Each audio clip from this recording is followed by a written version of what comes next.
Jemi këtu sot, bashkërisht,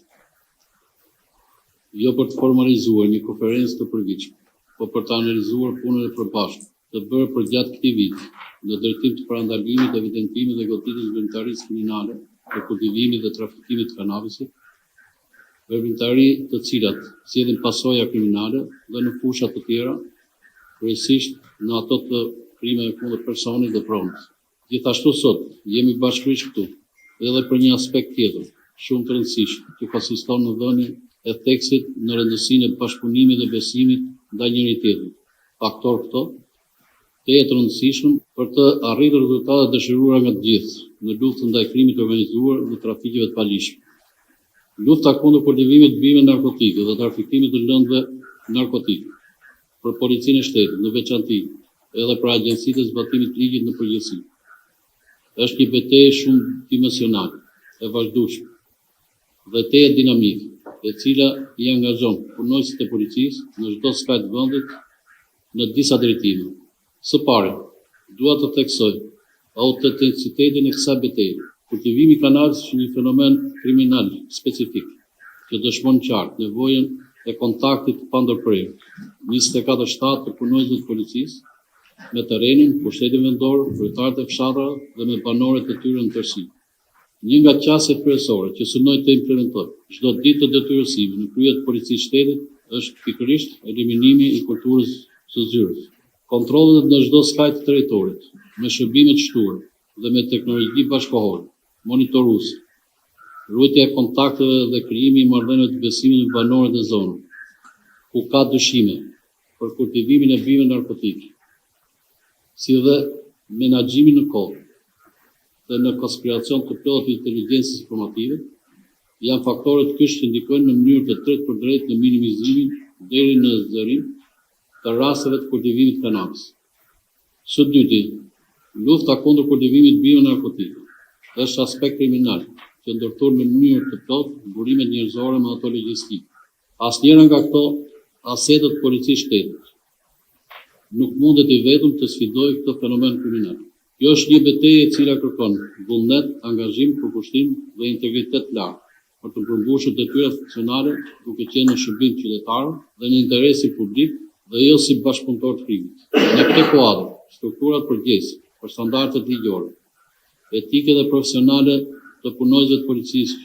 janë sot më shumë se kurrë vigjilente për të parandaluar, detektuar në kohë dhe për të goditur me ashpërsinë e ligjit rastet ku punonjës policie devijojnë nga misioni i policisë shtetit dhe bën palë me kultivuesit apo me eksponentët e tjerë kriminal në fushën e narkotikëve. Së treti, kjo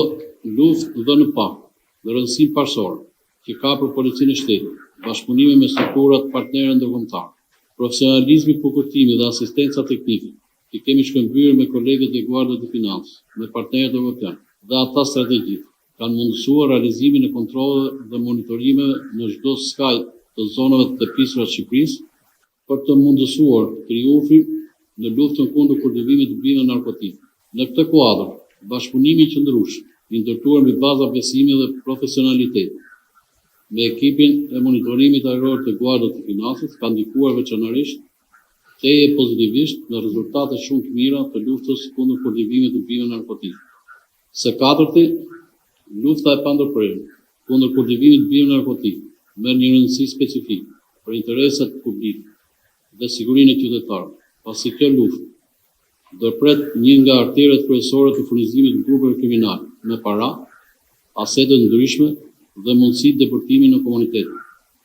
Questo mi preme qui sottolineare e ringraziare. Dua të falenderoj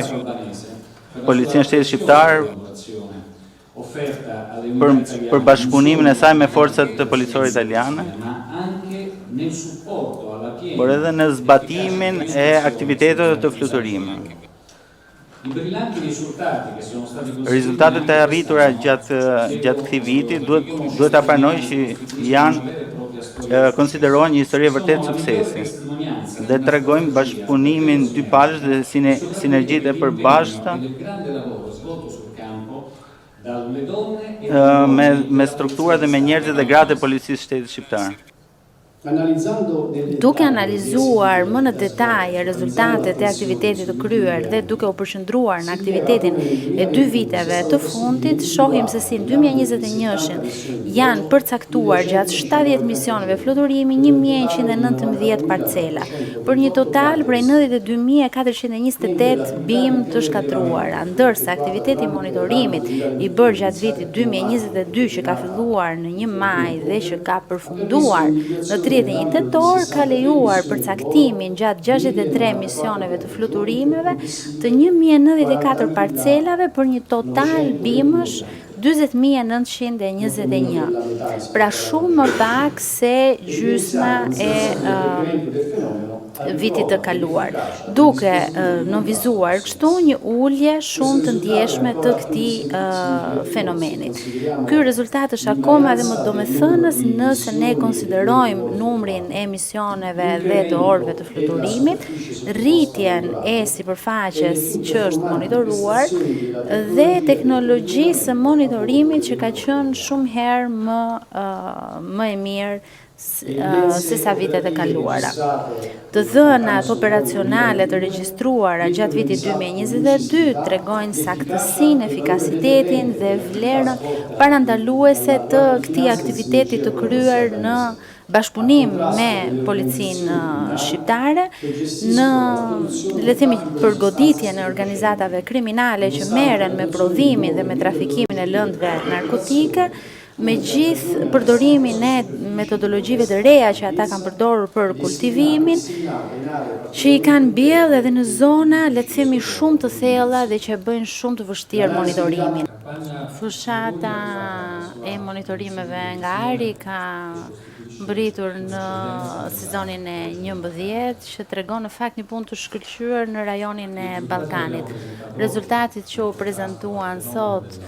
për të goditur fenomenin e kanabisit në Shqipëri janë mjaft të rëndësishme dhe me një nivel shumë të lartë.